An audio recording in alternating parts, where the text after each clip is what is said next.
kulanti wacan oo wanaagsan idin lahaantiiba saaxiibayaal ku soo dhowaada muuqaalkeena maanta waxaynu kaga hadli doonaa sida loola tacaalo dadka ku niyad jabiya. dhammaanteen waxaanu leenahay hadafyo aynu doonayno inaynu ka midho dhalinno iyo riyooyin waaweyn oo aynu rabno inaynu hirgelinno. qof kasta oo go'aansada inuu hirgeliyo riyooyinkiisa wuxuu la kulmaa caqabado kala duwan sida diidmooyin, dhaleecayn iyo faallooyin xun oo looga dan leeyahay in qofka lagu niyad jabiyo. weliba waxaa aad u suuragal ah in caqabadahaas iyo faallooyinkaa xumi kaaga yimaadaan dadka aadka kuugu dhow iyo kuwa aad aaminto. haddii hadallada niyadjabka ah marar badan ku soo celceliyaanna ay dhici kartaba inaad hadalladooda aaminto. haddii ay dhacdo inaad rumaysato dadka ku niyad jabinaya, awoodi maysid inaad ka shaqayso sii wadista iyo ka midho dhalinta riyooyinkaaga. waxaanad samayn doontaa siday iyagu kaa filayeen. haddaba sideed ula dhaqmi kartaa dadka? sideedse uga hortagi kartaa faallooyinka niyadjabka ah ee ay dadku ku leeyihiin? haddaba waxaan muuqaalkan kugula wadaagi doonaa 5 tallaabo oo waxtar leh oo aad kaga hortagi doonto dadka ku niyad jabinaya.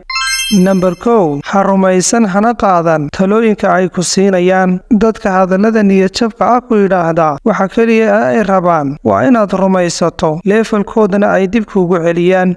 Number 2. fahan sababaha ay ku niyad jabinayaan. qodobkani waa qodob aad u muhiim ah oo kaa caawinaya inaad iska difaacdo dadka ku niyad jabinaya, waana inaad fahanto sababaha ay ku niyad jabinayaan. dadka qaar waxaa laga yaabaa inay ku niyad jabinayaan iyagoo kaa masayrsan awgeed. kuwo kalena waxaa laga yaabaa inay ku niyad jabinayaan iyagoo ka cabsanaya inaad guulo badan gaadho oo aad heerkooda dhaafto. waxayna rabaan inaad iyaga la sii mid ahaato. sidaa darteed inaad fikirkooda qaadataa oo aad rumaysataa waa doorasho qaldan.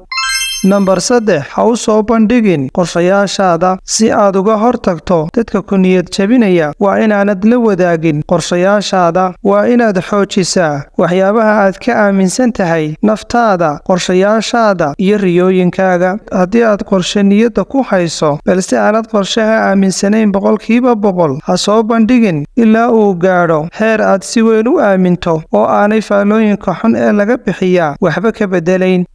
Number 4. ha maqlin dadka ku niyad jabinaya warkooda ee hore u soco. ka hor inta aanad raacin dadka fikirkooda ama aanad rumaysanin, marka hore iyaga qiimayn ku samee adigoo eegaya inay iyagu guulo badan gaadheen ama ay rumeeyeen riyooyinkooda. haddii aanay jirin wax guul ah oo ay gaadheenba, maxaad u raaci ama aad u rumaysan fikirkooda? hadafkaaga ha ka niyad jabin ee hore u soco oo maalin kasta tallaabo hore u qaad ilaa aad ka gaadhayso hiigsigaaga. markaad fikrad cusub ama mashruuc cusub isku dayda inaad bilowdo, dad badan ayaa ku niyad jabin doona, balse markuu mashruucaagu guulaysto, kuwii ku niyad jabin jiray ayaa ku bogaadin doona, kuna dhiirigelin doona, kuna sheegi doona inay bilowgiiba ku aaminsanaayeen inaad mashruuca guul ka gaadhayso.